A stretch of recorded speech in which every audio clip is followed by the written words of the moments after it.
अस्सलामुअलैकुम नाजरीन, मैं हूं आपका मेज़बान मर्दराज साबरी। आप देख रहे हैं सिटी वन न्यूज़।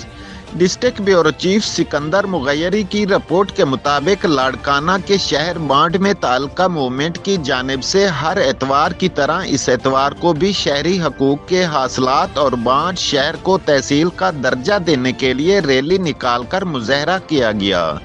इस मौका पर मुजाहरीन ने कहा कि 14 साल गुजरने के बावजूद पीपल्स पार्टी के हुक्मरानों ने बांड की आवाम से किया हुआ वादा पूरा नहीं किया। लाड़काना जिला के सबसे ज्यादा आबादी वाले शहर बांड को तालका का दर्जा ना मिल सका। हुक्मरानों ने शहरियों की 3 साल से ज्यादा अरसे से जारी जिद्दोजहद को भी नजरअंदाज कर दिया।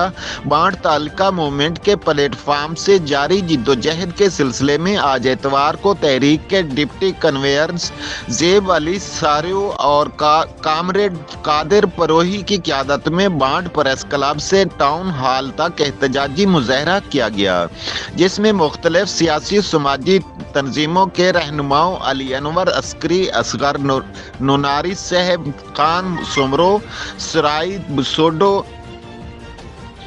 अमीन सियाल और दीगर ने भरपूर शिरकत की। रैली के रहनुमाई करते हुए जेब सारियो, कादिर बरोही और दीगर ने कहा कि पाकिस्तान पीपल्स पार्टी की आला क़यादत और मुंतखब नुमाइंदों ने हर इलेक्शन में बांड और गिरदो नवा के लोगों से वादे किए हुए थे, हम बांड को तहसील का दर्जा दिलाएंगे, लेकिन वोट लेने के बाद वो सिर्फ वादे ही रह गए।